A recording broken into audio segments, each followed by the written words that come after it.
Buenos días. Vamos a continuar con nuestra serie cuando me toca predicar llamada Guía para la oración ferviente. Y si recuerdan la última vez que me tocó predicar, estuvimos meditando en la primera carta de Pedro en el capítulo 1. ¿Se acuerdan? Versículos del 3 al 5. Y ahí terminamos nuestra 4 sermones de esa porción bíblica.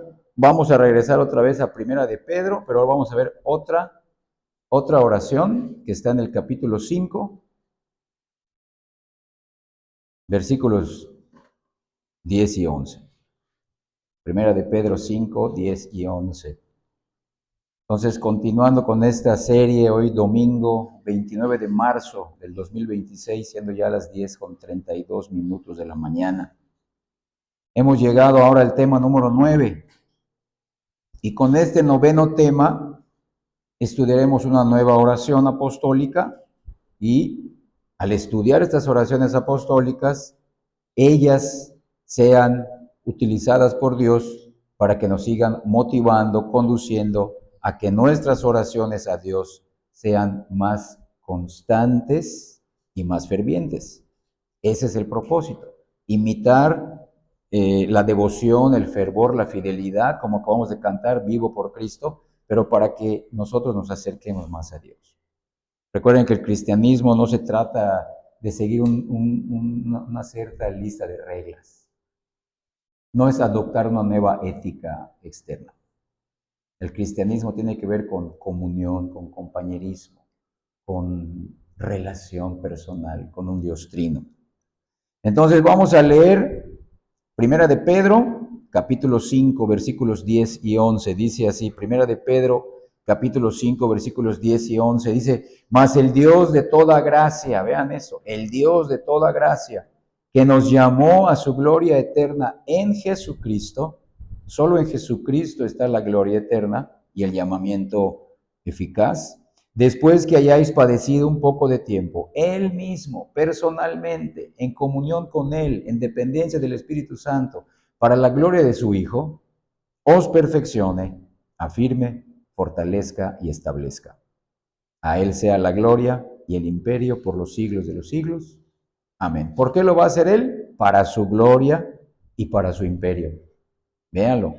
Entonces, ahora llegamos a una sublime oración apostólica. Es una oración notablemente rica en su contenido y su cuidadoso estudio y constante meditación serán grandemente beneficiosos y recompensados para nosotros. En el versículo 10, el apóstol Pedro comienza su petición o su apelación. Recuerden que esto dice, cuando él menciona, mas el Dios de toda gracia, él no está adivinando ni está forzando a Dios u obligando a Dios a hacer algo. Como vamos a ver en uno de los puntos, él habla esto como parte también de su propia experiencia. Su propia experiencia. No solamente él recibió la gracia salvadora, sino que también esa gracia salvadora es también una gracia restauradora, preservadora. Entonces, por eso él comienza esta su petición y su apelación a aquel y al único ser que es la fuente de gracia, de toda gracia. Luego menciona aquello que todos los creyentes pueden tener como prueba de que es verdaderamente el Dios de toda gracia. ¿Qué es lo que menciona Pedro como la prueba, la evidencia de que ellos verdaderamente son hijos del Dios de toda gracia? El hecho de haberlos llamado eficazmente de la muerte a la vida espiritual y de haberlos sacado de la oscuridad del pecado e introducido a su propia luz maravillosa y admirable. Y esto también lo escribió el apóstol Pablo. Mira, Colosenses capítulo 1. Después de Filipenses, Colosenses en el capítulo 1, solamente el versículo 13. Colosenses 1:13, el cual nos ha librado, ahí está, Ya nos libró, miren, de la potestad de las tinieblas y ya nos ha trasladado al reino de su amado Hijo. ¿En qué sentido? En sentido legal, en sentido espiritual, en sentido invisible, pero en sentido real. Y lo hará en el futuro de manera manifiesta. Pero ya nos ha trasladado, ya nos llamó eficazmente, como leímos ahorita en Colosenses 1 y estamos leyendo en Primera de Pedro capítulo 5. Dice, mas el Dios de toda gracia que nos llamó a su gloria eterna en Jesucristo. Ya eso ya ocurrió. Ya ocurrió como vimos repito, las últimas cuatro enseñanzas. Por su grande misericordia nos hizo renacer para una esperanza viva, por la resurrección de Jesucristo de los muertos. Primera de Pedro capítulo 1, versículos del 3 al 5. Pero eso no es todo, porque la regeneración que acabo de mencionar es solamente un anticipo de lo que ha designado y preparado para ellos. Es solamente un anticipo, es la puerta de entrada, es la puerta estrecha, que es a través de Cristo. Es el inicio, puesto que los ha llamado a su gloria, es una gloria eterna. La comprensión de esta verdad es lo que movió al apóstol Pedro a pedir a Dios mismo y a mencionarles a los creyentes que les estaba dirigiendo esta carta, que después de un tiempo de prueba y aflicción, que todos tenemos que experimentar, después de un tiempo de prueba y aflicción, Dios complete su obra de gracia en ellos. Eso significa Él mismo os perfeccione, afirme, fortalezca y establezca. Dios mismo lo haga.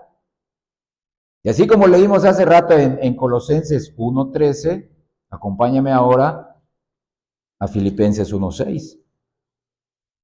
En Colosenses 1:13 leímos hace rato, el cual nos ha librado de la potestad de las tinieblas y nos ha trasladado al reino de su amado Hijo. Eso es en sentido legal, como les dije, y en sentido espiritual. Pero miren, ahora en sentido experimental. Filipenses 1:6, capítulo 1, versículo 6, estando convencido de esto, estando seguro de esto, estando persuadido de esto, que el que comenzó en vosotros la buena obra, en la regeneración, la perfeccionará en la santificación hasta el día de Jesucristo, que es la glorificación. Véanlo, regeneración, santificación, futura glorificación. ¿Quién lo hace? Él. Claro, nos involucra, pero Él es la causa. Él es el Dios de toda gracia. No lo podremos hacer por nosotros mismos. Es su soberanía, nuestra comunión con Él y es nuestra responsabilidad.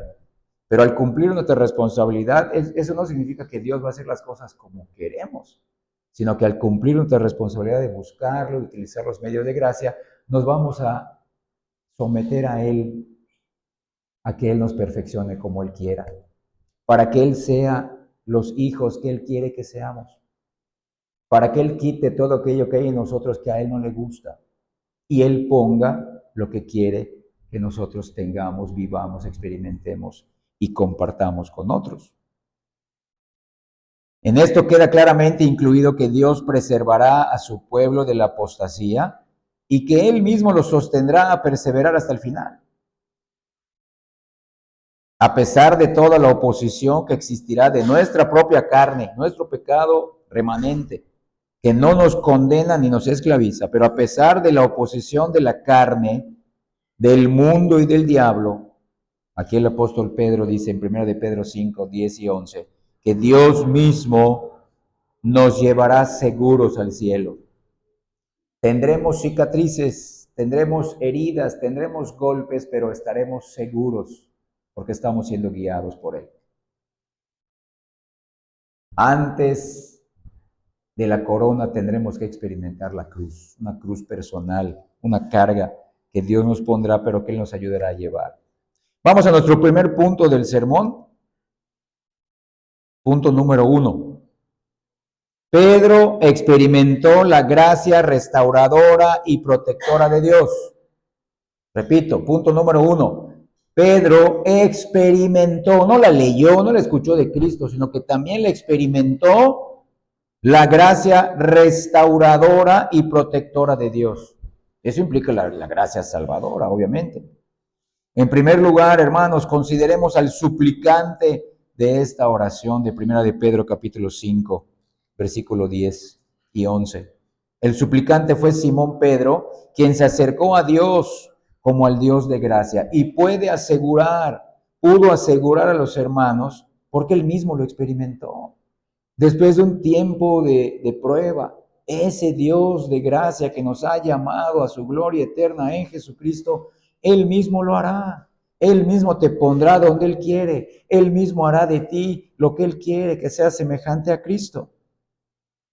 Mientras que el apóstol Pablo, en contraparte, tenía mucho más que decir de la gracia de Dios que cualquiera de los demás apóstoles. Pablo era muy letrado, tenía mucho más que decir de la gracia de Dios que cualquiera de los demás apóstoles. Le tocó al pobre Pedro usar el título Dios de toda gracia. No será preciso ir muy lejos para descubrir cuán apropiadas son las palabras de Pedro y el por qué utilizó esta invocación y por qué pudo hablar con esta seguridad. Recuerden que esto no es psicología ni autosugestión. Esto se tiene que experimentar por cada uno de nosotros si queremos crecer en la gracia. Porque nosotros no asistimos a la iglesia esperando que pase el tiempo y ocurra. No, hermanos, estamos involucrados en nuestra vida espiritual. Estamos involucrados. Dios nos hace responsables porque es una bendición. Mientras que en Saulo de Tarso, repito, en Pablo, el Nuevo Testamento tiene el trofeo más sobresaliente de la gracia salvadora. Véanlo.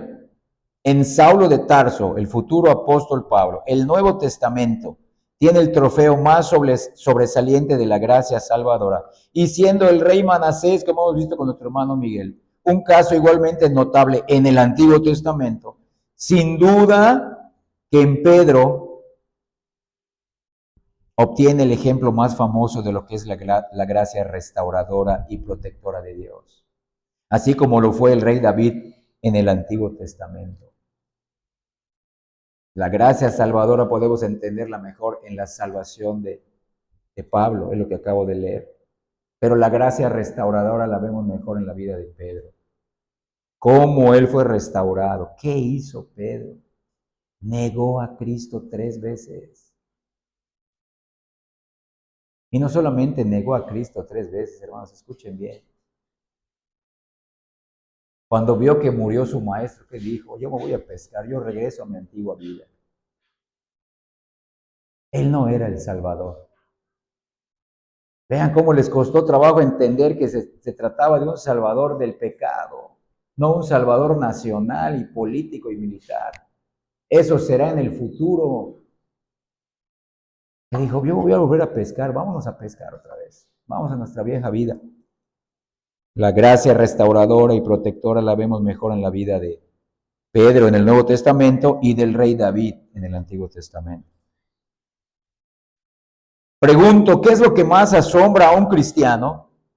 ¿Qué es lo que derrite su corazón en la presencia de Dios? ¿Acaso solo es la gracia que Dios le ha mostrado mientras aún estaba muerto en pecado? La gracia que lo sacó del lodo cenagoso y lo puso dentro de la roca de los siglos.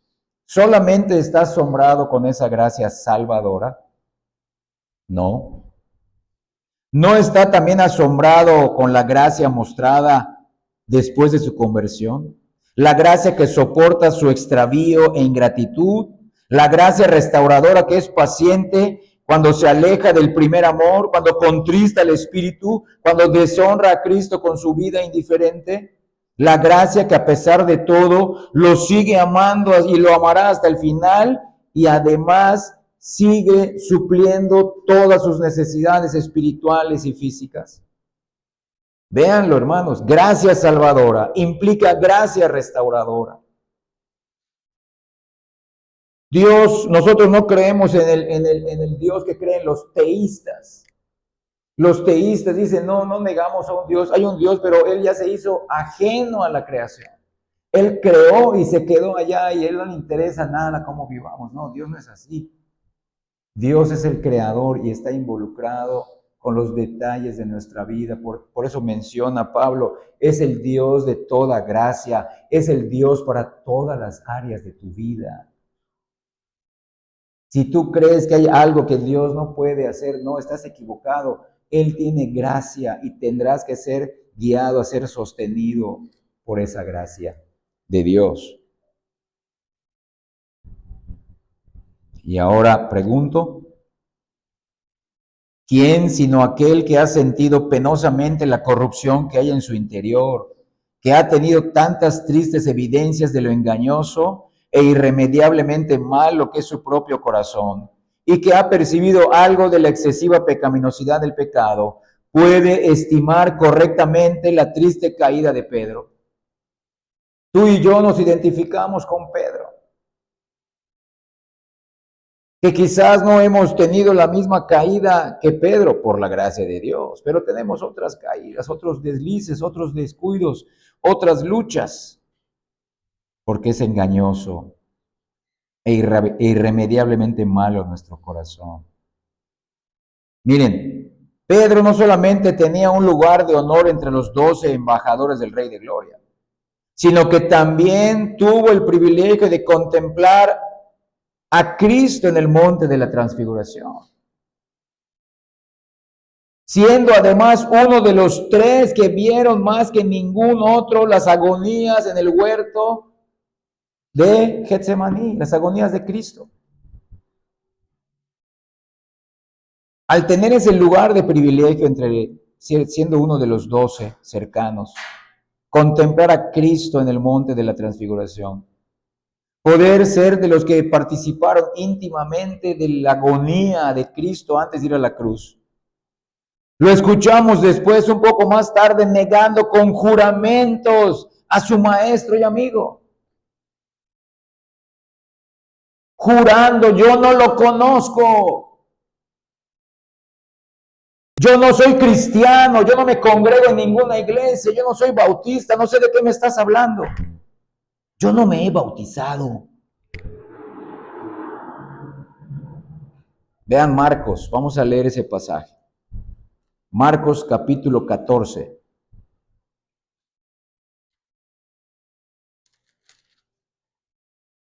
Versículos del 66 al 72. Pedro niega a Jesús. Vean eso, hermanos. Si no hubiera estado Pedro en los planes eternos de salvación, él hubiera tenido la misma suerte que Judas Iscariote. Véanlo, hermanos. Pedro niega a Jesús. Versículos del 66 al 72, Marcos 14. Estando Pedro abajo en el patio, vino una de las criadas del sumo sacerdote, y cuando vio a Pedro que se calentaba, mirándole, dijo: tú también estabas con Jesús el Nazareno. Mas él negó, diciendo: no le conozco, ni sé lo que dices. Y salió a la entrada y cantó el gallo. Y la criada, viéndole otra vez, comenzó a decir a los que estaban allí, este es de ellos. Pero él negó otra vez. Y poco después, los que estaban allí dijeron otra vez a Pedro: verdaderamente tú eres de ellos, porque eres Galileo, y tu manera de hablar es semejante a la de ellos. Véanlo. Y Pedro dijo: es mi manera de hablar. Entonces él comenzó a maldecir y a jurar: no conozco a este hombre de quien habláis. Y el gallo cantó la segunda vez. Entonces Pedro se acordó de las palabras que Jesús le había dicho: antes que el gallo cante 2 veces, me negarás 3 veces. Y pensando en esto, lloraba. Vean, hermanos, Pedro experimentó la gracia de Dios. Él sabía lo que había hecho. Negar a Cristo, volver a su antiguo trabajo, a las redes, a pescar. Ya no hay nada que hacer, ya murió nuestro maestro, vámonos a pescar, ya no tiene propósito nuestra vida. ¿Quién sino alguien que haya experimentado personalmente la paciencia de Dios y que ha sido receptor de su gran misericordia puede estimar realmente la asombrosa e infinita gracia que movió al Señor? Vean esto, por eso escribe Pedro sobre la paciencia de Dios. Regresemos a Primera de Pedro, vamos al capítulo 3, en el versículo 20. Primera de Pedro 3:20. Los que en otro tiempo desobedecieron, cuando una vez esperaba la paciencia de Dios en los días de Noé, mientras se preparaba el arca, el cual pocas personas, en la cual pocas personas, es decir, 8, fueron salvadas por agua. Y menciona la paciencia de Dios. Ahora, en su segunda carta, en el capítulo 3, versículo 9, vean cómo menciona la paciencia de Dios. Segunda de Pedro 3:9. El Señor no retarda su promesa, según algunos la tienen por tardanza, sino que es paciente para con nosotros, no queriendo que ninguno perezca, sino que todos procedan al arrepentimiento. Y ahí mismo en segunda de Pedro 3, versículo 15. Y tener entendido que la paciencia de nuestro Señor es para salvación, como también nuestro amado hermano Pablo, según la sabiduría que le ha sido dada, os ha escrito. Véanlo. Él mismo experimentó la paciencia de Dios, la misericordia de Dios, que leímos en Primera de Pedro, capítulo 1, versículo 3. Leo, Primera de Pedro 1:3. Bendito el Dios y Padre de nuestro Señor Jesucristo, que según su grande misericordia nos hizo renacer para una esperanza viva, por la resurrección de Jesucristo de los muertos. Pues por esta paciencia de Dios y por esta misericordia de Dios es que nuestro Señor, en su infinita y asombrosa gracia, fue movido para mirar a aquel que lo negó con ternura, pero también con dolor. Y eso hizo llorar a Pedro, como leímos en Marcos. Ahora mira cómo lo dice en Lucas, el evangelista Lucas, el médico. Vamos a Lucas 22, versículos 61 y 62. Hace rato leímos en Marcos 14, del 66 al 72.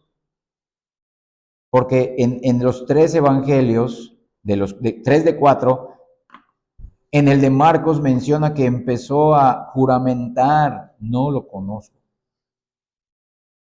Pero miren ahora en Lucas 22, 61 y 62. Entonces, miren, y esto solamente lo menciona este evangelio, los otros no mencionan que Cristo haya mirado a Pedro. Entonces, vuelto el Señor, miró a Pedro, y Pedro se acordó de la palabra del Señor, que le había dicho, antes que el gallo cante, me negarás 3 veces. Y Pedro, saliendo fuera, lloró amargamente.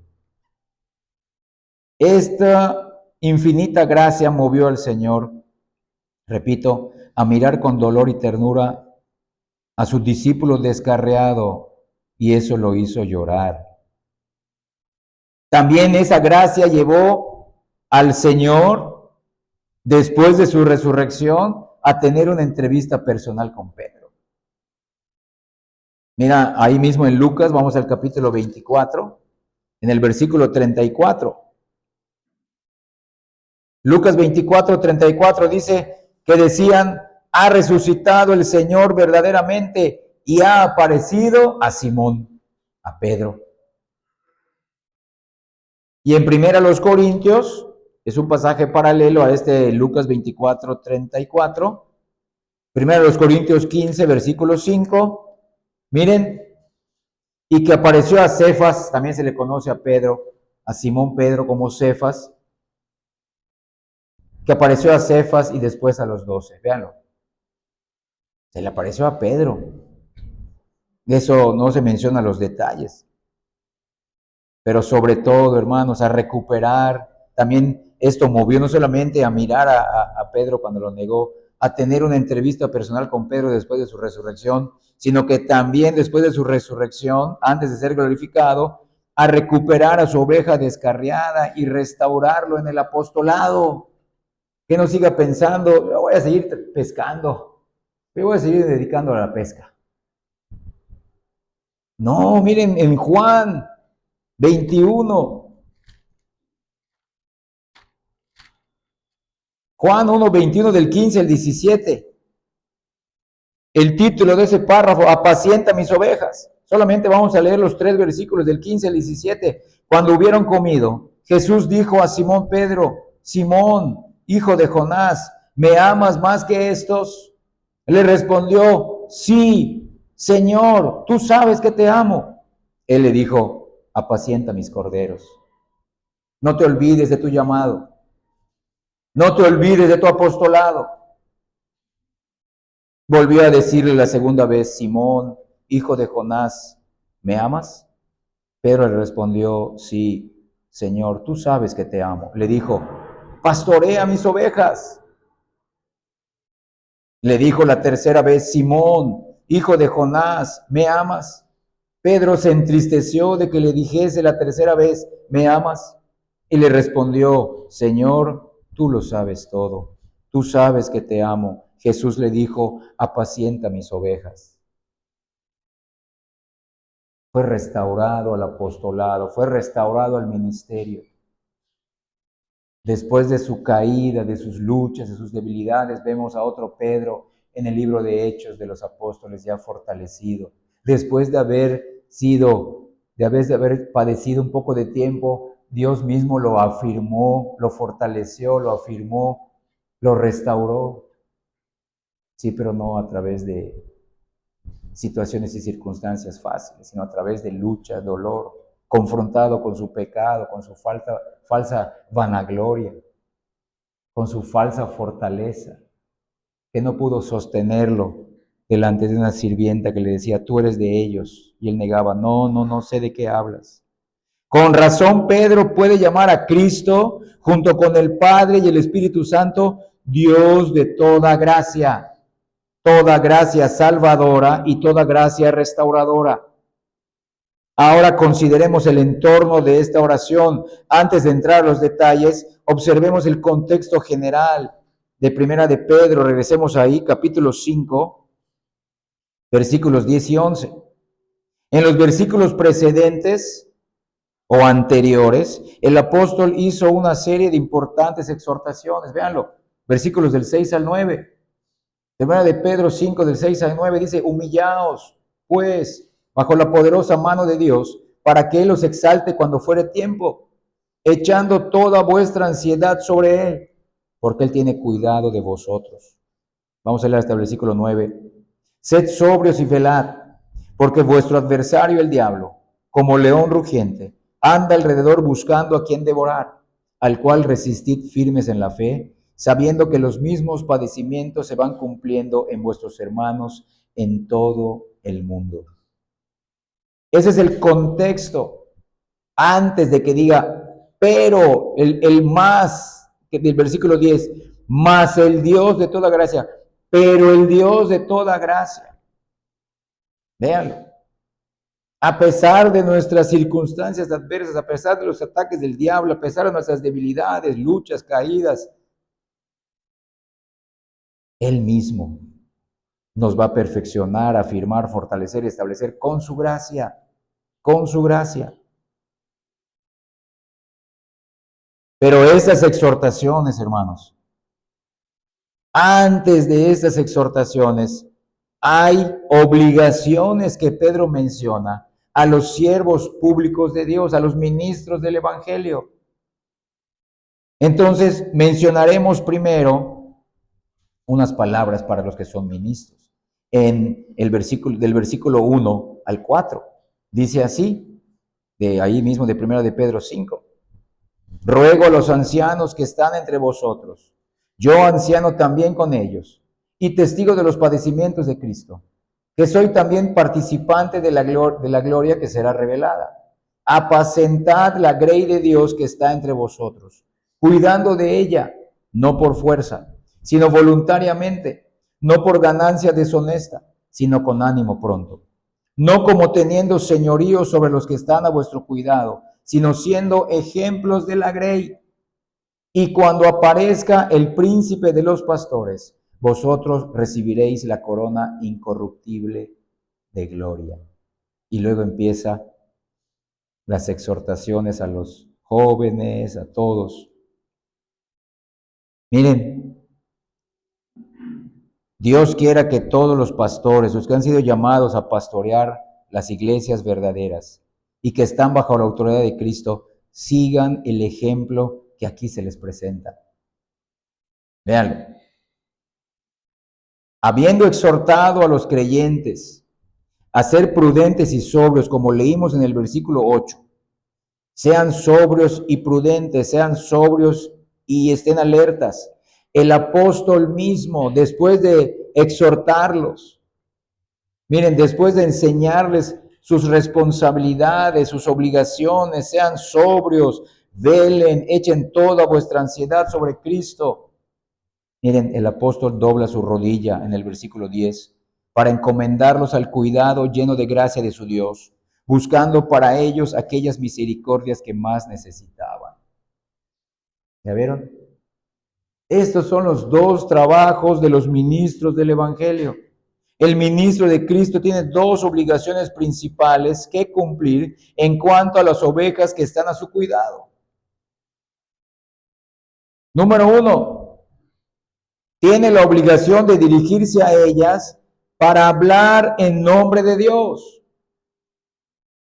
Tiene la obligación de dirigirse a ellas para hablar en nombre de Dios. Y número dos, dirigirse a Dios para que para suplicar, dirigirse a Dios, para que Dios supla las necesidades de ellos y el ministro siempre esté suplicando en favor de ellas delante de Dios. Esas son las dos obligaciones. Sí, tiene el deber de exhortar, tiene el deber de enseñar, tiene el deber de ser ejemplo, como leímos, sean ejemplo de la grey. Sí, pero como al final en el versículo 10 y 11, también la obligación de suplicar por ellas. De suplicar por ellas. Y la mayoría de los pastores hoy solamente cumplen más la primera que la segunda. Se preparan toda la semana para preparar un buen sermón, buenas enseñanzas, pero no se acercan a Dios, Señor, pero solo tú puedes salvar. Solo tú puedes restaurar a los que has salvado. Solamente tú puedes sostener.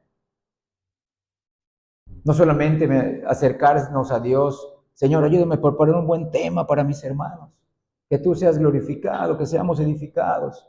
Sí, pero tenemos también, los pastores tienen que dirigirse a Dios para que Él supla las necesidades de su pueblo.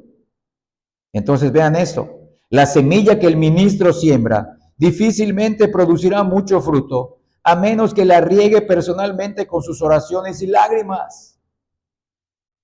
Miren esto, es un hipócrita el ministro si exhorta a sus oyentes a dedicar más tiempo a la oración, si él mismo no frecuenta el trono de la gracia para sus necesidades y las necesidades de su pueblo. Sería un hipócrita. Entonces, cuando el pastor ha proclamado, dentro de la capacidad que Dios le ha dado, fielmente todo el consejo de Dios, solamente ha cumplido la mitad de su misión como ministro. La otra parte ha de ser cumplida en privado, a solas con el Señor, en comunión con Dios, intercediendo por Él, intercediendo por las ovejas que tiene a su cuidado. Y esta es la doble tarea de los ministros del Evangelio. Es lo que leímos de los versículos del 1 al 4 de Primera de Pedro, capítulo 5. Miren, ahora esa responsabilidad no solamente incluye a los ministros, miren, el mismo principio es igualmente válido para quienes se sientan en las bancas domingo tras domingo. Porque así como el pastor tiene esa doble responsabilidad de dirigirse a sus ovejas en el nombre del Señor, utilizando todo el consejo de Dios, predicarles el Evangelio, número uno. Número dos, orar por ellas, pues también el oyente, véanlo, porque Como dijimos, sería un hipócrita el ministro si él está exhortando a sus oyentes a dedicar más tiempo a la oración, si él mismo no frecuenta el trono de gracia. Entonces todos debemos de acercarnos constantemente al trono de gracia en oración. Y ahora para nosotros como oyentes, que no somos pastores, el más profundo de los sermones aprovechará muy poco, a menos que sea puesto en ferviente oración.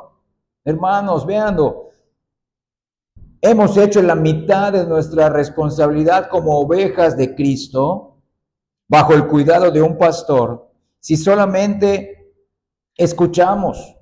Sí, pero necesitamos tener una vida de oración para que las predicaciones, domingo tras domingo, Dios las use para edificarnos. Véanlo, entonces debemos estar, esa es la doble obligación ahora de la oveja. Asistir a las reuniones, adorar a Dios, no para su propio beneficio, sino para la gloria de Dios. Estar atento al sermón. ¿Qué me está diciendo Dios? Número 1 y número 2. Con la ayuda de Dios y de la palabra, desarrollar una vida de comunión íntima, personal, en gratitud a ese Dios de toda gracia. Buscarlo por lo que Él ya hizo por nosotros. Ya nos salvó, ya nos salvó en Cristo y ya nos regeneró con su Espíritu Santo. Y es lo mismo así con lo que escuchamos o con lo que leemos. Dios bendecirá aún estos sermones de esta serie Guía para la Oración Ferviente. Y Dios bendecirá todo lo que leamos en la palabra u otros buenos libros que nos ayuden a entender el Evangelio y la palabra, en la medida que nos lleven como oyentes o como lectores a ponernos de rodillas en sincera súplica buscando el poder del Señor. Solo así tendrá alguna influencia en nosotros. Véanlo, hermanos. Y así es como se edifica la iglesia. Primero, Pedro se dirige a los ministros. Sí, pero después se dirige a la iglesia y después él se dirige, Señor, hazlo en ellos. Hazlo en los ministros, no van a poder. Hazlo en tus ovejas, no van a poder. Véanlo. Exhortación y súplica. Y en el caso de la oveja, atención y súplica.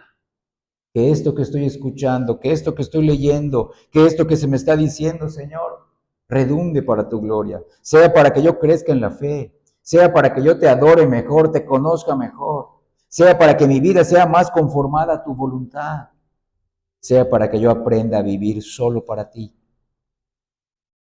Entonces, en ese sentido, el apóstol Pedro de la exhortación pasó a la súplica en los versículos 10 y 11. Mas el Dios de toda gracia. Yo les voy a decir cuáles son las responsabilidades. Voy a exhortar a los ministros, a los ancianos. Voy a exhortar a las ovejas. Sí, pero suplico que Dios haga esto.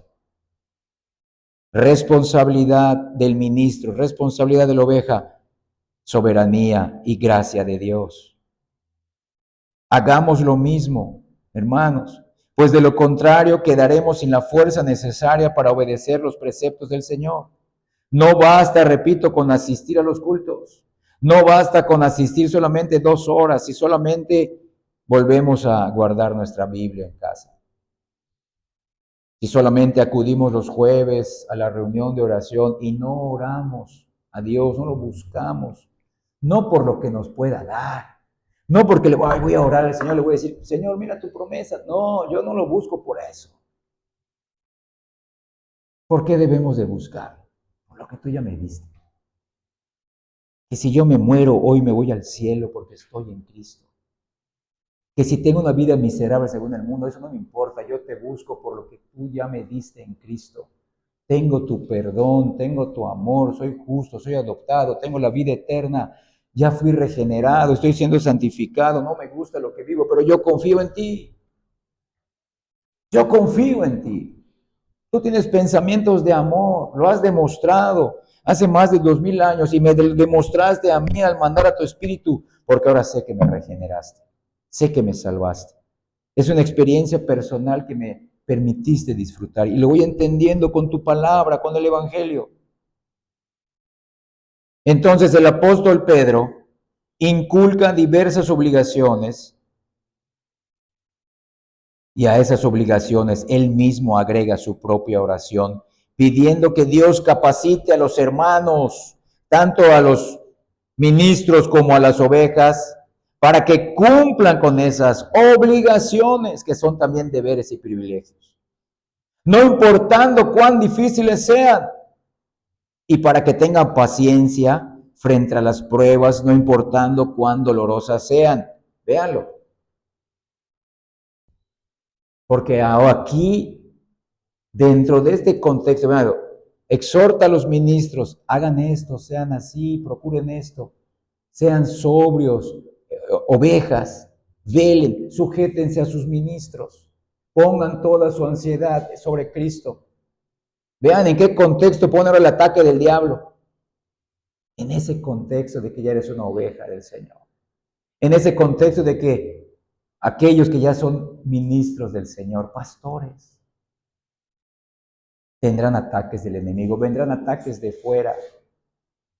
Pero Dios lo va a permitir precisamente para los que aman a Dios, todas las cosas les ayudarán a bien, parafraseando Romanos 8:28. Porque eso precisamente es lo que Él va a usar para que después de haber padecido un poco de tiempo, como leímos en el versículo 10, Él mismo, usando esas circunstancias, nos perfeccione, afirme, fortalezca y establezca. Vean que esto no sucede por arte de magia, hermanos. Esto no sucede con el pasar del tiempo. Esto no es para flojos espirituales. Es para los que, ya les dije, en los ministros apliquen esas dos obligaciones. Uno, dirigirse al pueblo para exhortarlos, enseñarles. Ya son ustedes, son esto, deben vivir de esta manera. Si eres inconverso, tu vida va a ser así. Si eres creyente, tu vida tiene que ser así, con la palabra. Número uno, y ruega a Dios. El ministro ruega a Dios por sus ovejas. Pero el oyente, la oveja, asistir, velar, estar constantemente pagando el precio, luchando día a día y más, viniendo a adorar. Y número dos, Señor, no puedo vivir la vida cristiana si tú no me ayudas. No puedo entender lo que me están enseñando si tú no me abres el entendimiento. No puedo verlo con la profundidad necesaria y espiritual si tú no me das la capacidad. La responsabilidad para el ministro es doble, repito, la responsabilidad de la oveja es doble. De esa manera somos perfeccionados. No es que vamos a ser perfeccionados en ignorancia. No es que vamos a ser perfeccionados a nuestra manera, oponiéndole a Dios nuestras condiciones o a nuestro ritmo. Es al ritmo de Dios, es en la agenda de Dios. Pero si ya nos salvó, ¿qué podría ser malo para nosotros ahora en la vida presente? Nada, porque ya está dentro del contexto del Dios de toda gracia. Y ya estamos en sus manos. Él lo está haciendo personalmente. Observemos también el bendito contraste que se da entre los ataques del enemigo que leemos en los versículos 8 y 9 y la forma en que Dios es presentado y concebido en los versículos 10 y 11. Miren, vean cómo se contrasta. Leemos en los versículos 8 y 9 los ataques del diablo. Pero leemos en el versículo 10 que Dios mismo permite que padezcamos un poco de tiempo. La diferencia es esta. El diablo quisiera que todo el tiempo estemos afligidos y derrotados, pero no tiene el propósito de perfeccionarnos, afirmarnos, confirmarnos y restaurarnos. En cambio, Dios sí.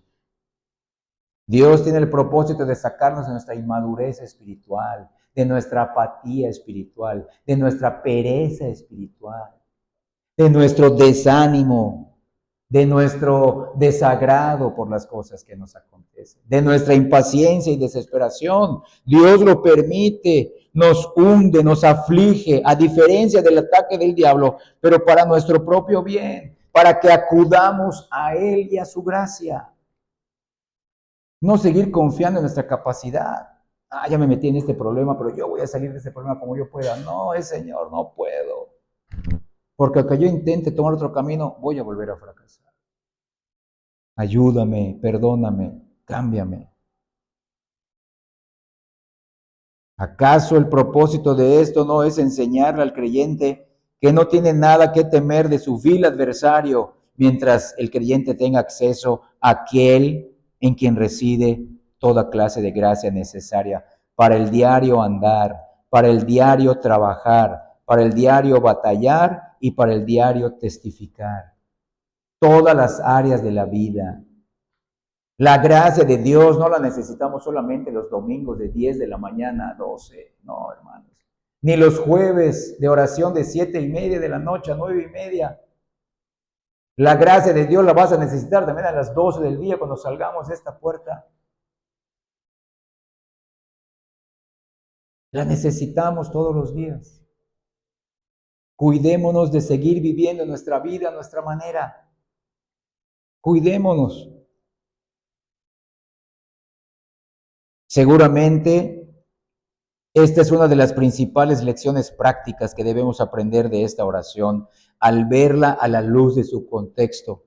Exhortaciones para los ministros, las dos obligaciones de ellos y las dos obligaciones de las ovejas. Pero todo se cierra con súplica, Señor, aunque exhortemos, aunque exhortemos, aunque exhortemos, y aunque la oveja esté atenta y se esté esforzando, si tú no nos ayudas, no vamos a poder. Si tú no nos sostienes, no vamos a ser edificados. Tú tienes que perfeccionarnos, afirmarnos, fortalecernos y establecernos. Punto número 2. Nuestra capacidad para resistir a Satanás depende de la oración. Véanlo. Nuestra capacidad para resistir a Satanás depende de la oración. Y Dios no va a orar por nosotros. Y por más que los hermanos intercedan por nosotros, no pueden orar según nuestras necesidades, porque no están sintiendo realmente lo que estamos sintiendo en medio de nuestras pruebas y luchas. Que nos podrán ayudar intercediendo, bendito sea Dios. Sí, pero tenemos que pagar el precio cada uno de nosotros. A menos que todos los días nos pongamos en manos del Dios de toda gracia, ciertamente nunca seremos capaces de resistir firmes en la fe. Versículo 9. No importa cuán terrorífico se pintó aquí al diablo como un león rugiente. Véanlo. La figura es el Coliseo romano. A los cristianos se les llevaba al Coliseo romano y a otros lugares de espectáculo y los dejaban, estaban los leones allá y no les daban comida 2, 3, 4, 5 días, para que cuando salgan a la arena, directo a devorar a los cristianos. Porque no les iban a dar leones ya llenos, no, les daban leones hambrientos. Pero aquí cómo se pinta al diablo, como un león rugiente. Véanlo. Entonces, a menos que todos los días, no solo los domingos, no solo los jueves, todos los días nos pongamos, miren, en manos del Dios de toda gracia, ciertamente nunca seremos capaces de resistir firmes en la fe. No nuestra capacidad nos levanta, no nuestra fe nos sostiene, sino que se nos dio fe, pero para seguir confiando en Él, en su gracia, como les dije, salvadora y restauradora.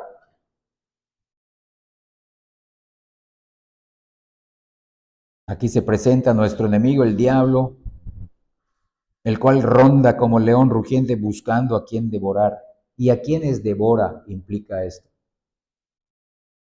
Véalo. Ahí lo dice. En el versículo 7, devora a aquellos que no echan toda su ansiedad sobre Cristo. A los que no confían que Dios tiene cuidado de cada uno de nosotros en cada área de nuestra vida. A los que no son sobrios y no están velando, véanlo, no están velando en oración, en comunión, en súplica, en querer agradar a Dios. Obviamente no van a poder resistir firmes en la fe. De igual manera, necesitamos la gracia divina para practicar, como leemos en el versículo 8, el dominio propio y para mantenernos alertas. Eso significa ser sobrios y velar, dominio propio y mantenernos alertas. Necesitamos la gracia de Dios. Necesitamos que la gracia nos fortalezca para poder resistir exitosamente a un enemigo tan poderoso y tan engañador como el diablo. Y nadie puede sin esa gracia. Necesitamos que la gracia nos dé valor para poder resistir firmes en la fe, como dice el versículo 9. Y necesitamos que la gracia nos haga pacientes para sobrellevar las aflicciones con mansedumbre que tan seguido buscamos. La ayuda de Dios para ser librados de esas aflicciones. Entonces, hermanos, la pregunta es, ¿cómo estamos velando? ¿Cuánto tiempo velamos? ¿Cuántos días a la semana velamos?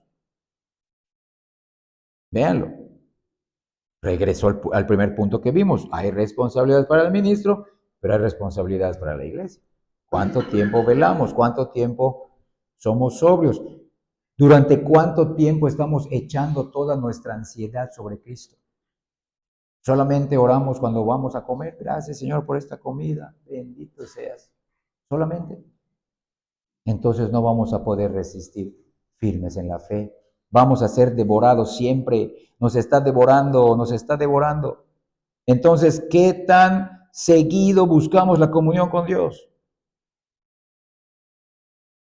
Entonces aquí leemos en el versículo 10, más el Dios de toda gracia. Dios no solamente nos provee de toda clase de gracia, sino también de gracia en toda medida, de modo que cuando nos sintamos agotados, podamos obtenerla en toda medida.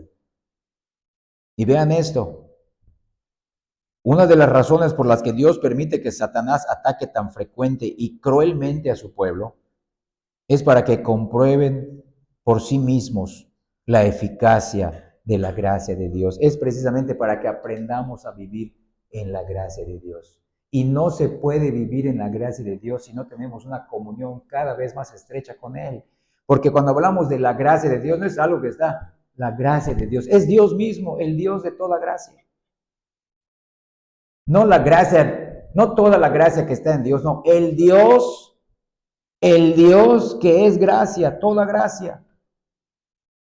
Comunión constante, personal. Y en esa medida que yo voy con su ayuda desarrollando una vida íntima de oración, de entrega, porque así se llama la serie, Guía para la Oración Ferviente. Se podrá cumplir lo que leemos, acompáñame a 2 Corintios en el capítulo 9, versículo 8. 2 Corintios 9, 8. Y poderoso es Dios.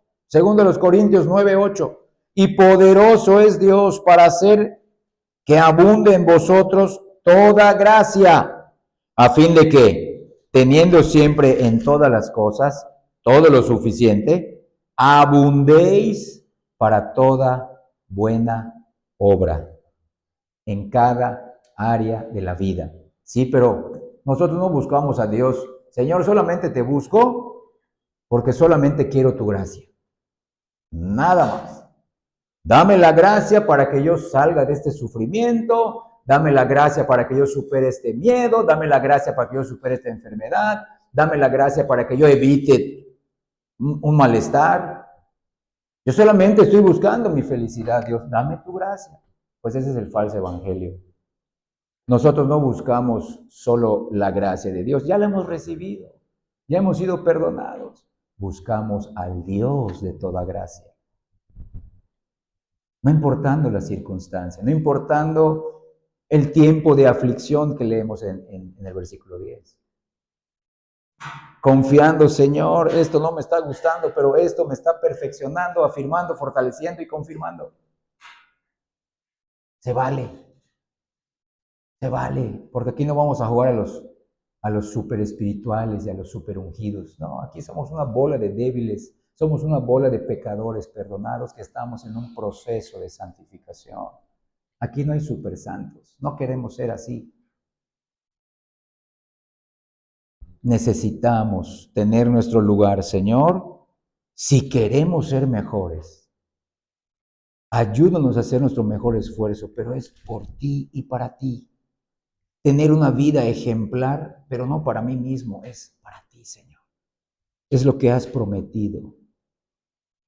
Eso implica perfeccione, afirme, fortalezca y establezca. Y al final dice, para su gloria, para su imperio, no para tu vanagloria ni tu imperio, ni el mío. Es para Él. Así que traigamos a Dios todo cántaro de necesidad y saquemos agua de su plenitud inagotable, pero a Dios mismo. No presentándole nuestra agenda, Señor, hazlo así. Evítame este sufrimiento, evítame este fuego, evítame esta agua profunda, evítame estos espinos y cardos. No, es Señor. Si esto te da gloria, sosténme.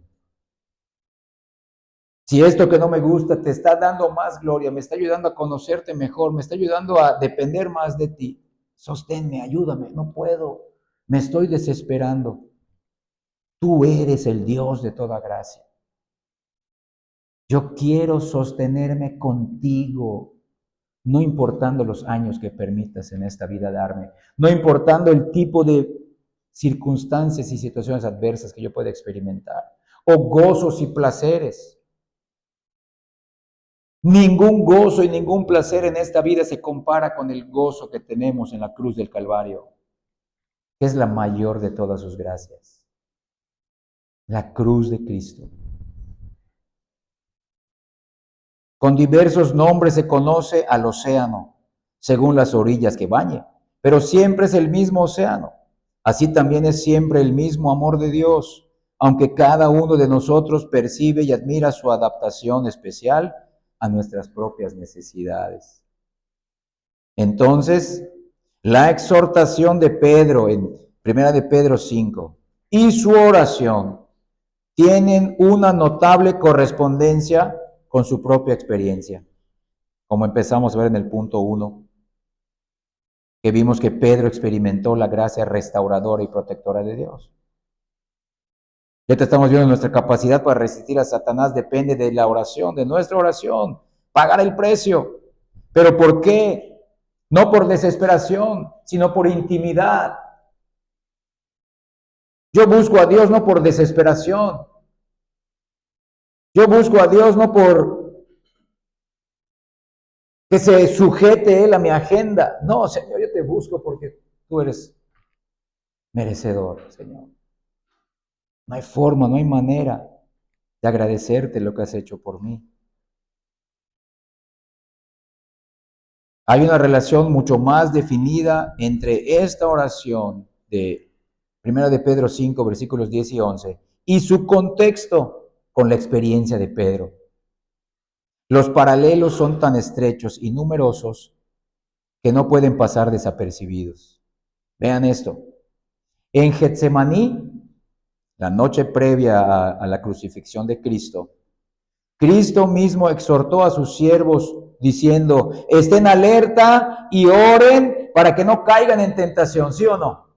Vamos a verlo, Mateo 26, sin perder 1 de Pedro 5. En Getsemaní, Mateo 26, 41, dice, velad y orad, miren, para que no entréis en tentación.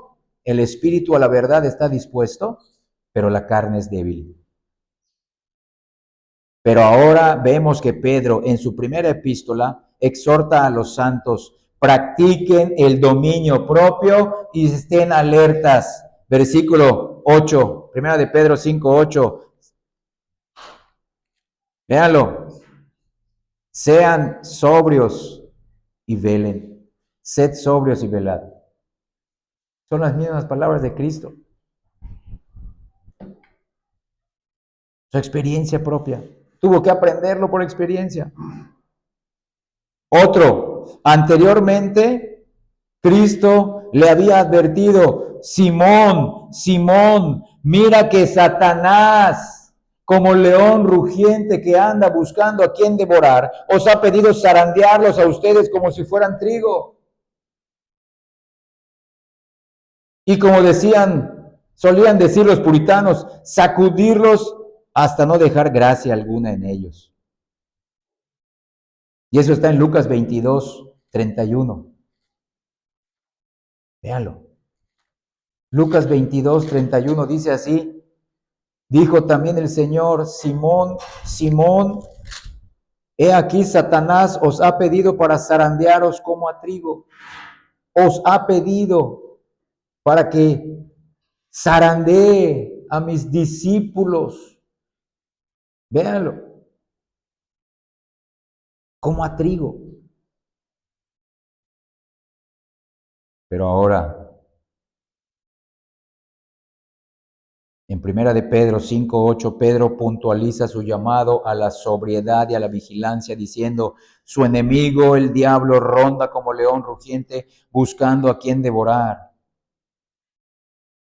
Pero ante la afectuosa advertencia, el Señor lo adelantó y lo alentó, diciendo: pero yo he orado por ti, para que tu fe no falte. Y eso está en Lucas 22:32. Pero yo he rogado por ti, que tu fe no falte. Miren, y tú, una vez vuelto, confirma a tus hermanos que también van a ser zarandeados. Véanlo. El puritano Thomas Goodwin señala: fe genuina a Satanás arruina. Fe genuina a Satanás arruina. Entonces vean lo que aquí nos está presentando Cristo y lo que tuvo que aprender Pedro, que no va a ser atado el diablo mientras Cristo no venga. Seguirá andando como león rugiente. ¿Dónde está la diferencia? En sostenernos gradualmente, poco a poco, en ese Dios de gracia. Tendremos que aprenderlo por experiencia, como lo tuvo que aprender Pedro. Después de que hayamos padecido un poco de tiempo. Ese es el camino, no hay otro. Ese es el seguir al Señor. Negarme a mí mismo es tomar mi cruz. ¿Pero por qué lo podré hacer? Porque Cristo me ama. Cristo murió por mí. El Padre me eligió. Entonces, solamente por eso puede decir Pedro en el versículo 9 de 1 de Pedro 5, resístanlo, manténganse firmes en la fe, en la fe en Cristo, en el don de la fe. Aunque Pedro cayó, cuando le falló el coraje y la confianza que tenía en sí mismo, al final de cuentas fue la fe que ya tenía, aunque pequeña, fue lo que lo libró de dar lugar a la desesperación miserable. Sí sufrió, sí cayó, sí negó a Cristo, pero la fe y la intercesión de Cristo lo levantó de nuevo. Lo levantó de nuevo. Del mismo modo, el apóstol Pedro escribió, sabiendo que sus hermanos en todo el mundo están soportando la misma clase de sufrimientos. Esto es para todos, no hay otra manera. Le sucedió a los apóstoles, le sucedió a Cristo mismo como hombre. Y ahí lo dice el versículo 9 de 1 de Pedro 5, sabiendo que los mismos padecimientos, vean, se van cumpliendo en vuestros hermanos alrededor del mundo. En todas las iglesias esto va a suceder. No quisiéramos de verdad, no quisiéramos sufrir, no quisiéramos padecer. Pero no debemos de confundir el amor de Dios, su gracia, su paciencia con esto. Esto no es una prueba de que Dios nos abandonó. Al contrario, es precisamente lo que usa para perfeccionarnos, afirmarnos, fortalecernos y establecernos. Y aún utiliza el diablo. Zarandéalo. y es guiado, el diablo es guiado por Dios. Entonces, la diferencia está en nosotros, echando mi ansiedad. Señor, esto me está ganando, me está poniendo, me está dando pánico, me está dando ansiedad, angustia. Señor, se vale, hermanos. Cristo lo hizo en Getsemaní. Afligido, siento que me voy a morir, les dijo. Angustiado en gran manera. ¿Pero qué hizo? Ir a mi Padre. Confiar en el camino. Este es el camino, hágase tu voluntad. No me gustó, Señor, pero es tu voluntad. ¿Hay otra forma? No. Dios nos va a fortalecer para continuar. Ya lo peor ya pasó, Cristo lo cargó. Y debemos de aprender de Cristo y de Pedro.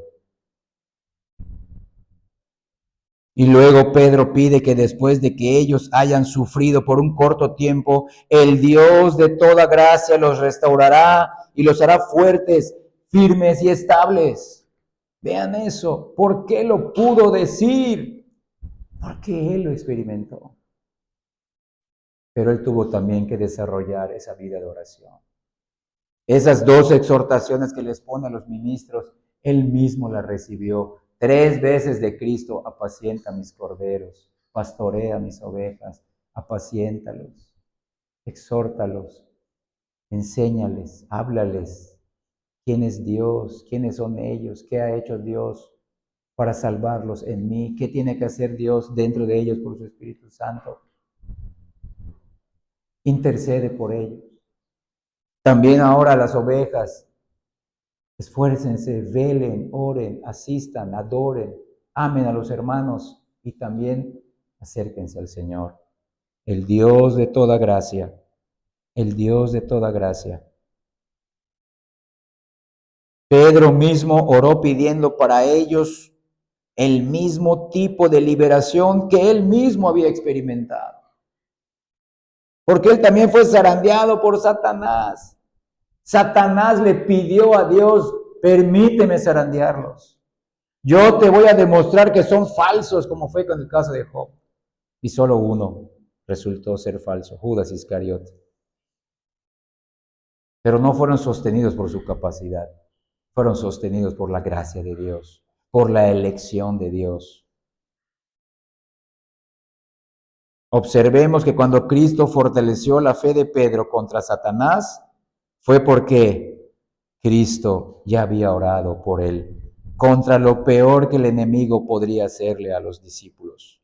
Por eso Pedro, después de haber retratado al adversario de los santos en su más horrendo carácter, como león rugiente, introduce estas palabras: Dios mismo, el Dios de toda gracia que los llamó a su gloria eterna en Cristo Jesús, Él mismo, personalmente, los restaurará y los hará fuertes, firmes y estables. Confíen, no se dejen llevar por su ansiedad. Sigan velando, sigan siendo sobrios, manténganse firmes en la fe. Esto tiene que pasar. Es como si Pablo dijera: esto a mí también me pasó. Esto le pasó a Cristo. Desde la tentación en el desierto le sucedió. Desde que nació, el diablo lo quería matar. Cuando Herodes mató a los recién nacidos. Si a pesar de su triste caída, Pedro fue restaurado y preservado para gloria eterna, esto nos garantiza que así será con todos los verdaderos regenerados, con todos aquellos que han puesto su fe en Cristo, aunque pequeña, es una fe en Cristo, y Cristo los lleva al Dios de toda gracia. Esto apenas empieza, hermanos. La vida cristiana es gradual, es creciente. La vida cristiana no es hasta donde tú has vivido. Hay más, es un Dios infinito, de infinita gracia. Pero ¿qué estamos haciendo? ¿Qué estamos dispuestos a pagar? ¿Qué estamos dispuestos a hacer? ¿Qué estamos haciendo hoy? ¿A quién le estamos dejando la responsabilidad de nuestra vida espiritual? Es algo personal. Aquí está hablando de manera genérica: sean sobrios, velen, pero sé sobrio, vela. Echa tu ansiedad sobre Cristo. Mantente firme en tu fe que te ha dado en Él. Tú tienes que pagar el precio, tú tienes que crecer, tú tienes que pasar por aflicciones, por padecimientos, como todos los hermanos en todo el mundo. Pero no será así para siempre. Es un proceso, es doloroso, es angustiante, nos produce miedo, debilidad. Sí, pero es precisamente para que aprendamos a amar, conocer, servir y vivir en la gracia de Dios, de la mano de ese Dios de gracia. Entonces vean cuán admirable las escrituras que leímos en Lucas 22 interpretan las escrituras de Primera de Pedro capítulo 5, en la experiencia misma de Pedro. Entonces notemos cómo los instrumentos particulares utilizados por Dios como sus mensajeros, cómo los escritores bíblicos estaban personalmente calificados y eran por propia experiencia idóneos para sus múltiples tareas.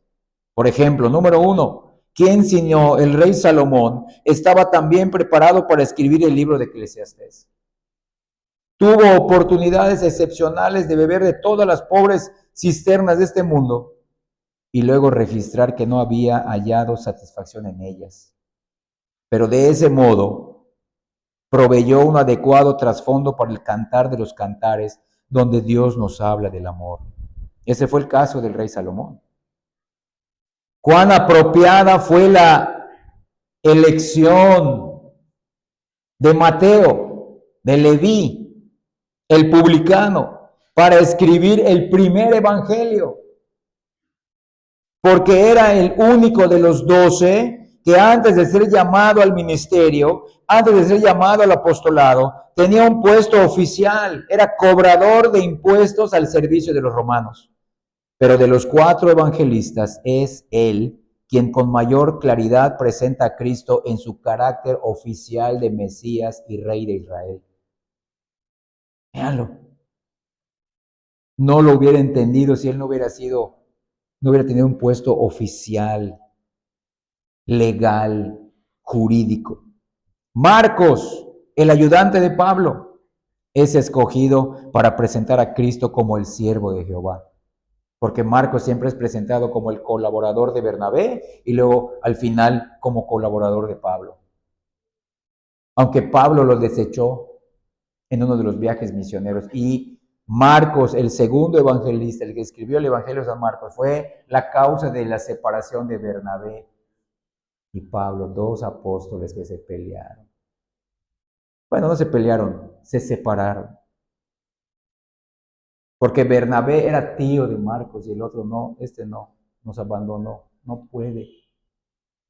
Y eso sucede cuando alguien se mete a servir y no tiene todavía la madurez. Pero miren cómo luego en 2 Timoteo, vean ahora cómo el mismo Pablo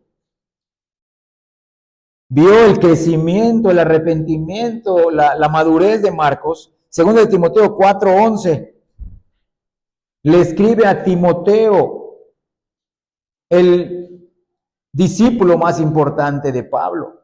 Le dice, solo Lucas está conmigo, el escritor del tercer evangelio.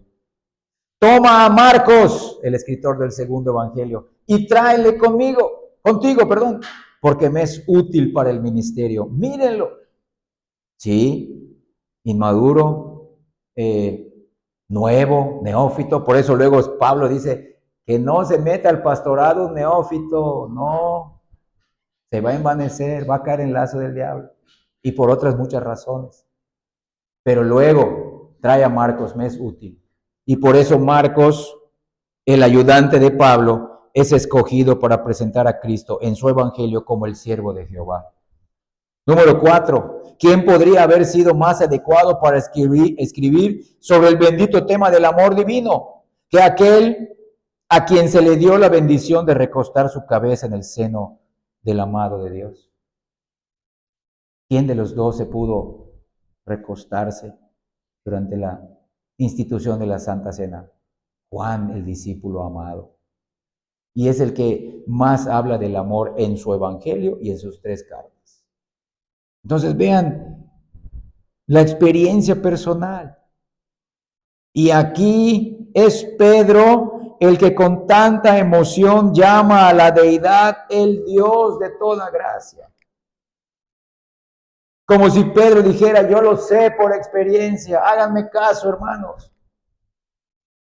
Dios no es Dios de gracia, es Dios de toda gracia. La que conoces y aún la que todavía no conoces. Y en realidad es así. Cuando Dios llama a una persona al ministerio, Dios mismo lo tiene que equipar por la experiencia personal en esa persona para calificarlo para sus tareas. Y punto número 3 y final del sermón. El Dios de toda gracia es un gran estímulo para la oración. El Dios de toda gracia es un gran estímulo para la oración. Esta es una verdad que solo pertenece al Evangelio. Dios es el Dios de toda gracia. Solo en el Evangelio se conoce a Dios como el Dios de toda gracia, salvadora, restauradora. Véanlo. La oración que Pedro dirige en 1 de Pedro 5, 10 y 11 se dirige al Dios de toda gracia. El destinatario es Dios. Véanlo. ¿Y por qué decimos que es una verdad que solo pertenece al Evangelio? Decir el Dios de toda gracia. Porque la naturaleza, la creación misma, de la cual participan hasta los inconversos y aún hasta los que niegan a Dios, no revela a Dios de esta manera. No revela a Dios como el Dios de toda gracia. Puesto que el hombre tiene que trabajar duramente para ganar lo que obtiene de esa naturaleza. La providencia tampoco lo revela así. La providencia, el trato cotidiano de Dios con todos, tanto con inconversos y creyentes, tampoco lo revela así, porque la providencia contiene aspectos severos y también aspectos benignos de Dios. Y en general, más bien la providencia ejemplifica que siempre estamos cosechando lo que sembramos en esta vida.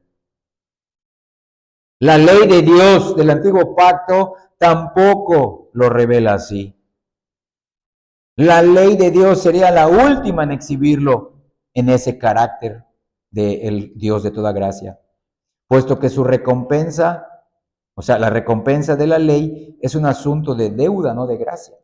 La ley que dice, si obedeces tienes vida eterna, pero si desobedeces, mereces morir. Mereces morir. Entonces, la ley no presenta a Dios como el Dios de toda gracia. Es solamente en el Evangelio de Jesucristo donde Dios es manifestado claramente como el Dios de toda gracia. Entonces, hermanos, ¿qué significa eso? ¿Qué implica eso? Que la alta estima que podamos tener de su persona como el Dios de toda gracia es proporcional a la baja estima de nosotros mismos. Porque la gracia es el favor gratuito de Dios al que no lo merece. ¿Cómo vas a valorar y cómo voy a valorar yo que Dios es el Dios de toda gracia?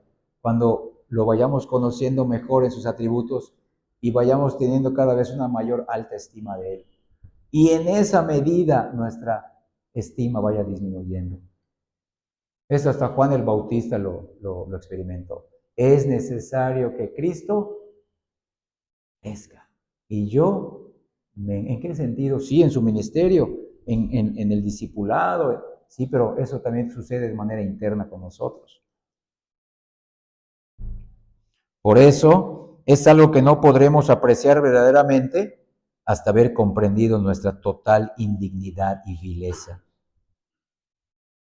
Bien podría ser el Dios de inflexible justicia e ira implacable hacia los que se rebelan contra su gobierno.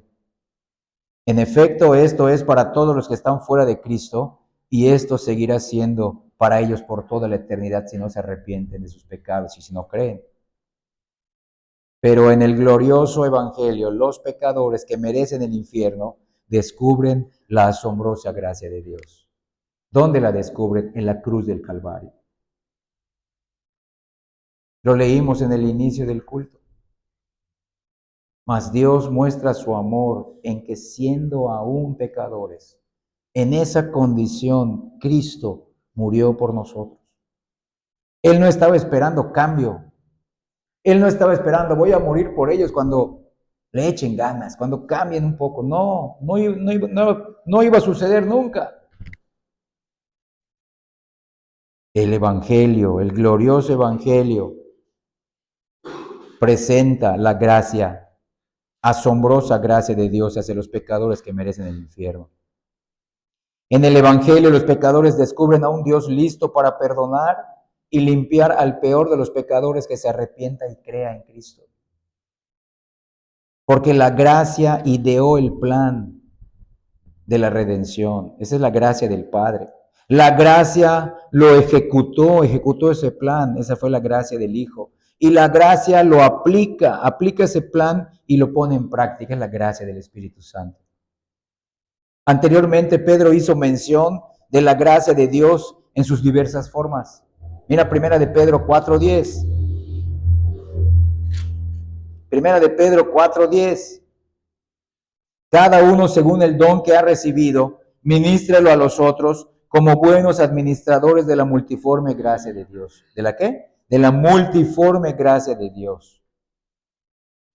Porque nada menos servirá para quienes son culpables de muchas rebeliones y de grandes pecados que la gracia de Dios. La gracia de Dios no solo es numéricamente multiforme, sino que es rica en variedad y manifestaciones. Cada bendición que disfrutamos debe ser adjudicada a la gracia de Dios. Con todo, el apelativo de toda gracia, el Dios de toda gracia, es aún más incluyente de lo que la palabra dice. Porque la mente finita no puede comprender totalmente a ese Dios de gracia. Entonces, hermanos, si el Dios de toda gracia está a favor nuestro, ¿quién podrá contra nosotros? Eso está en Romanos 8:31. Si Dios es por nosotros, ¿quién contra nosotros? Y otro ejemplo, cuando el apóstol Pablo, no Pedro, cuando el apóstol Pablo fue probado severamente por el mensajero o el ángel de Satanás, quien lo envió para golpearlo. Y cuando el mismo Pablo oró 3 veces pidiendo que le sea quitado, Dios le aseguró su alivio diciéndole, te basta con mi gracia. Bástate mi gracia. Eso está en 2 Corintios 12, del 7 al 9. Entonces, hermanos, en ningún otro versículo hallamos la frase el Dios de toda gracia. Hallamos la frase el Dios de gracia, la gracia de Dios. Pero en 1 de Pedro 5:10, más el Dios de toda gracia, solamente en este versículo lo leemos. Es el Dios de toda gracia. Y es el Dios en toda gracia en 3 sentidos. 1, esencialmente en su propio carácter. 2, en su propósito eterno en cuanto a sus escogidos. Y 3, en su trato presente para con ellos. El pueblo de Dios recibe constantemente y en forma personal, no solamente congregacional, también en forma personal, pruebas de que Dios es así. Es un Dios de gracia. Y aquellos cuyos pensamientos son moldeados por su palabra, saben que los beneficios con los que los cubre diariamente son las expresiones de su designio eterno de gracia para con ellos. Hermanos, vean esto. Fue la gracia la que llevó al Padre decidir salvar a pecadores. Fue la gracia la que llevó a Cristo a entregar su vida por nosotros. Y fue la gracia la que llevó al Padre y al Hijo a enviar al Espíritu a regenerarnos. Entonces, hermanos, debemos mirar más allá de nuestras circunstancias. Debemos mirar más allá y ver que esa gracia se ha manifestado también. Mira, en el Evangelio de Juan, ya para ir preparándonos para el cierre del sermón, Juan 1:14.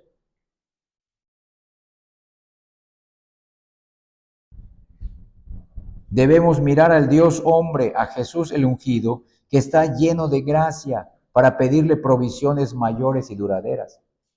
Juan 1, 14 y 16 dice así: y aquel verbo fue hecho carne y habitó entre nosotros, y vimos su gloria, gloria como del unigénito del Padre, miren, lleno de gracia, podemos agregar, de toda gracia y de verdad. Versículo 16, porque de su plenitud, de toda gracia tomamos todos, y gracia sobre gracia. Véanlo, hermanos, la gracia que Dios nos está dando hoy no será suficiente para mañana. Necesitaremos nuevas provisiones de gracia, porque nuestras necesidades serán nuevas, nuestras luchas serán nuevas, nuestro crecimiento será nuevo, nuestra fe aumentará un poco más. Entonces necesitamos más gracia que hasta el día de hoy no conocemos ni hemos experimentado. Eso es vivir en fe. Yo quiero vivir las promesas de Dios, pero no quiero soltar la gracia que tengo hoy. No, tienes que soltarla. Será una nueva gracia, porque de su plenitud tomarás de él gracia sobre gracia. Vean, hermanos, el Dios de toda gracia. Ya fue manifestada esa gracia. Por eso les dije, la mayor gracia que Dios nos ha dado ha sido Cristo. Dios mismo entregándose por nosotros. Entonces debemos mirar al Dios hombre. Y esto significa lo que leímos en Juan 1, 14 y 16, que la estrechez está en nosotros, no en Él, porque en Dios hay provisión sin medida y sin límite, pero estamos constantemente buscando su comunión, su compañerismo, la relación con Él, porque ya nos salvó, no porque estamos desesperados, no porque tenemos miedo, no porque no. Y si lo hacíamos así, bueno, Señor, perdóname, solo te buscaba, pero ahora, Señor, te busco agradecido. Te busco porque me salvaste. Te busco porque ya me amaste en Cristo. Ya demostraste tu amor en Cristo. Creo en Cristo, soy pecador, me aferro solo a Él. En Dios hay un océano infinito de donde sacar aguas de vida, y Él nos exhorta a venir y nos dice a cada uno: abre tu boca que yo la llenaré. Y eso está en el Salmo 81:10. Salmo 81:10. Pero vean esto. Sí, es verdad, como vimos en el punto anterior, que lo que nos fortalece y nos capacita para resistir a Satanás es la oración. Nuestra capacidad para resistir a Satanás depende de la oración. Sí, así como leemos en el Salmo 81:10 que acabo de mencionar, que Dios nos dice a todos: abre tu boca que yo le llenaré. También no en vano Cristo ha declarado: conforme a vuestra fe os sea hecho. Vamos a leer en Mateo, capítulo 9, nuestro último versículo del sermón, versículos del 28 al 30, solamente esos. Bueno, el párrafo, si tienes la versión 60 de Reina Valera, dice: dos ciegos reciben la vista. Pues solamente vamos a leer los versículos del 28 al 30. Y llegado a la casa, vinieron a él los ciegos, y Jesús les dijo: ¿creéis que puedo hacer esto? Véanlo. Ellos dijeron: sí, Señor. Entonces les tocó los ojos diciendo: conforme a vuestra fe os sea hecho. Y los ojos de ellos fueron abiertos hasta allá. Conforme a vuestra fe os sea hecho. Miren, ya para pasar a los comentarios finales. Esto significa que la magnitud y sinceridad de la fe o de la creencia o de la confianza de una persona influye en cómo Dios obra milagros, sanidades y bendiciones en su vida. Véanlo bien. Pero no es la fe en sí misma la que salva, sino Jesús, el objeto de dicha fe. Porque Cristo les dice: ¿crees que tu fe te capacita para que yo pueda hacer esto? No, creen que puedo hacer esto. Es fe en el Señor. Es fe en el Señor. Por eso cuando sacamos del contexto lo que dice, conforme a vuestra fe, siempre nos miramos a nosotros. ¿Tendré yo esta fe? ¿No tendré esta fe? No, tendremos la fe como un grano de mostaza, pero si estamos mirando al Señor, Él lo hará. Lo hará a su manera, a su tiempo, a su forma, pero lo hará. Y estamos hablando de que Él nos va a fortalecer, perfeccionar, afirmar y restaurar. Entonces, no es la fe en sí misma la que salva, sino Jesús el objeto de dicha fe. Jesús dijo esto a dos ciegos antes de sanarlos, condicionando el milagro a su fe, pero a su confianza en Cristo, porque su fe los llevó a buscar a Cristo. Implica que Dios responde a la confianza absoluta en Él y a la persistencia en la oración. Léanlo. Otra vez las dos obligaciones de la oveja. Sí, es verdad. Confianza absoluta, yo me congrego, yo asisto, yo estoy pendiente de la prédica, sí, pero persistencia en la oración. Las dos obligaciones de la oveja. Estar atento a lo que escucha, a lo que lee, a lo que oye. Sí, pero también buscarlo a Él. La fe actúa como el detonante o la puerta de entrada para recibir el poder de Dios. Tenemos que buscarlo a Él, porque ya se nos ha dado esa fe. La fe verdadera, la fe genuina. Quizás poca, quizás pequeña, pero tenemos esa fe. Todos nos pueden fallar. Nos puede fallar hasta nuestra fe, pero Él no nos va a fallar. El valor no radica en la fuerza humana, sino en la confianza en el poder de Dios. Entonces, en ese sentido, no es fe, nuestra fe. Esta pregunta de Cristo, ¿creen que puedo hacer esto? No estaba diciendo, Cristo, creo que no lo puedo hacer. No, ustedes creen que lo puedo hacer porque yo sí lo puedo hacer. ¿Tú lo crees? ¿Tienes esa clase de fe? Y esa clase de fe se desarrolla en comunión con Dios, no en el pasar de los años de manera pasiva, en comunión con Dios. Repito, el valor no radica en la fuerza humana, sino en la confianza en el poder de Dios. Es una invitación, hermanos, a confiar en que Jesús tiene la última palabra sobre todas nuestras circunstancias difíciles, recompensando a quienes lo buscan sinceramente. Sinceramente. No por desesperación, no por verlo como un trampolín para realizar mis sueños. Buscarlo sinceramente, Señor. Tu trato ha sido duro conmigo, no entiendo, yo no quisiera que hagas esto, pero no puedo negar tu amor hacia mí. Es tu amor el que me sostiene, tu amor manifestado en la cruz del Calvario. Es Cristo murió por mí. Cristo murió por mí.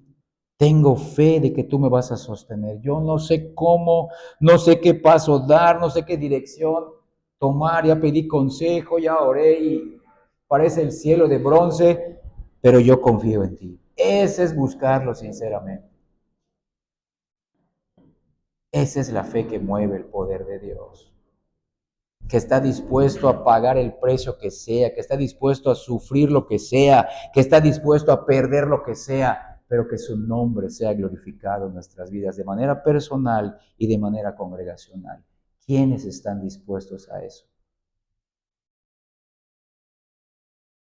Esta promesa resalta la importancia de creer sin dudar, siendo la fe como un grano de mostaza, sí, pero suficiente para mover montañas, porque no mi fe movió la montaña, sino Dios movió la montaña por medio de mi fe.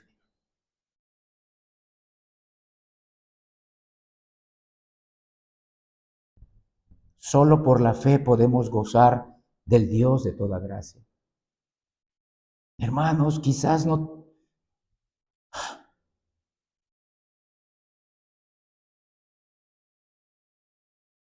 Quizás no estamos donde queremos estar.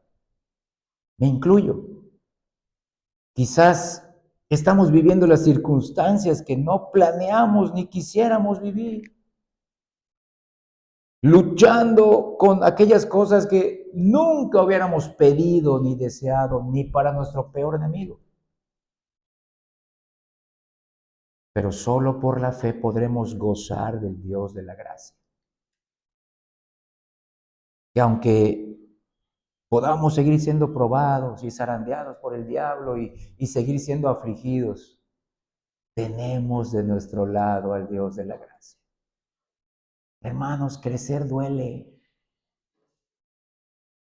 Crecer espiritualmente duele, hermano.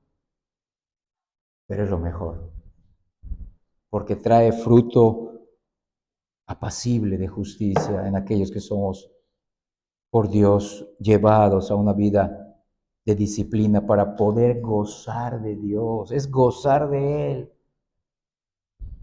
Poder decirle, Señor, esta circunstancia, esta situación, este ataque del diablo, esta debilidad, me aflige. Pongo mi ansiedad delante de ti. A veces no me permite estar sobrio ni velando, pero vengo a ti, Señor. Enséñame a vivir esto. Cómo darte gloria, cómo perseverar, cómo ser fiel, cómo entender que me llamaste no precisamente para ser feliz, sino para ser santo, para ser fiel.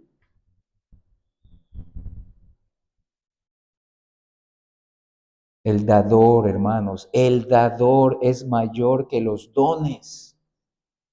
Pero para que cualquiera de nosotros goce de Dios, tiene que ejercer fe personal. Y una iglesia crece cuando cada uno de sus miembros, cada uno de los regenerados en ese lugar, bautizados o no, ejercen y luchan por tener esta fe personal y buscar al Señor en gratitud. Solo así haremos particular lo que es general en la palabra. Dios es el Dios de toda gracia para todos los santos, pero yo debo personalmente dirigir mi fe a Dios para conocerlo y deleitarme en Él por lo que Él es ahora para mí realmente. Pero si ya tenemos esa fe, ¿buscamos a Dios para que aumente esta fe? ¿Estamos echando mano a nuestra poca fe para recibir más fe de Él? Pero no una fe que nos lleve a tener una distorsión, una visión distorsionada de nosotros mismos. No, sino que una fe que a pesar de la adversidad, a pesar de que el león rugiente siempre irá alrededor buscando devorarnos, mantenernos firmes, porque dice, al cual resistan firmes, mirando a Cristo, teniendo comunión con Cristo, aferrándose a su primer amor, pagando el precio, luchando, recordando quién eres tú, quién es Dios, qué ha hecho Dios en Cristo, continuando. Vale la pena, todos los creyentes están viviendo lo mismo. Entonces, hermano, pregunto, ¿qué es ahora Dios para nosotros? ¿Quién es para nosotros en Cristo ahora? Es el Dios de toda gracia. Sí, pero es el Dios de toda gracia en Cristo y por Cristo. Pero pregunto, ¿Él es nuestro mayor deleite? ¿Él es nuestra mayor delicia? ¿Él es nuestro mayor placer? Escuchen, mayor deleite, mayor delicia, mayor placer, más que los otros placeres buenos y correctos que Dios nos permite tener en este mundo. ¿Qué nos hace felices realmente? Él es ahora el mayor motivo para hacer nuestros mayores esfuerzos para agradarlo. Él o lo que pudiera obtener de Él. Véanlo. Él es ahora el mayor motivo para que yo haga mis mayores esfuerzos con su ayuda, con su gracia, mis mejores esfuerzos para agradarlo, ser un mejor hijo para Él. No importa si me sigue afligiendo. No importa si me sigue permitiendo que el diablo me esté zarandeando. Yo quiero hacer mi mejor esfuerzo para agradarte. Porque tú ya me has amado. Tú me amas. Ese amor no va a acabar. Apenas está empezando. Apenas estoy empezando a entenderlo. Pero eres tú. Eres tú mi mayor motivo para luchar contra mi pecado, luchar contra el mundo, luchar contra el diablo. Ya conocemos su gracia salvadora. Gloria a Dios. Necesitamos seguir conociendo su gracia restauradora. Pero ya se nos ha concedido esta fe verdadera. ¿Tenemos la fe salvadora? Y si la tenemos, ¿cómo estamos respondiendo a su gracia soberana, salvadora, restauradora? ¿Cómo estamos respondiendo a su gracia diariamente? Hermanos, que Dios en su gracia completa, en toda su gracia, cumpla también en nosotros lo escrito en 1 de Pedro 5:10. Pero que eso nos motiva a buscarlo para su gloria y honor. Roguemos día a día que lo realice, pero no para vivir para nosotros mismos. Que Él nos fortalezca, afirme, restaure, establezca. No para vivir para nosotros mismos, no para nuestro propio deleite o placer. Véanlo, no para evitar el sufrimiento, no para evitar el dolor o el malestar, no para pretender realizar nuestros sueños, metas y anhelos personales, no. Tampoco para salvaguardar nuestra imagen o reputación, sino porque nos mostró su más alto y bendito amor, su más alta y bendita gracia en Jesucristo. Es por eso nada más. Aunque no tuviéramos nada en este mundo, si solo tenemos a Cristo, ese es el mayor motivo para buscarlo más. Pero ¿qué estamos haciendo, hermanos? Véanlo. Les recuerdo la exhortación, la doble responsabilidad de la oveja. Escuchar, estar atentos, sí, y tener una vida de intimidad y de oración con el Señor. Así como el ministro debe de enseñar y exhortar y prepararse para ser cada vez un mejor ministro para Dios, él también debe de orar e interceder por aquellos a quienes ministra y hasta por él mismo. ¿Qué estamos haciendo? Debemos de buscarlo a Él para vivir vidas que lo agraden y lo sirvan solo a Él. Entonces, hermanos, busquemos su comunión y busquemos agradarlo porque Él es digno. Él es digno. Que nuestra comunión con Dios sea cada vez más estrecha y que sea Él mismo y no sus bendiciones y sus promesas o su ayuda lo que nos interese más a buscarlo. Eso vendrá por añadidura. Lo que Él quiera darnos, desde nuestra perspectiva, bueno o malo, se lo dejamos a su decisión, buscarlo, porque Él ya nos ha demostrado su amor en Cristo. Entonces, hermanos, que lo hagamos para conocerlo mejor, conocerlo más, y para que podamos serle gratos y fieles, porque Él ya nos mostró su gracia, no se reservó nada, hemos recibido un gran privilegio. Ya estamos en las manos del Dios de toda gracia. Que Dios nos enseñe, que Dios nos siga enseñando con su gracia cómo amarlo mejor, servirlo, buscarlo más a Él que nuestro propio bienestar en este mundo. Que Dios nos perfeccione, afirme, fortalezca y establezca a todos aquellos que ya somos suyos entre nosotros para su gloria y para su imperio. Hermanos, en el nombre de Jesús que así sea. Que Dios lo haga en nosotros. Continuemos con nuestro culto de adoración.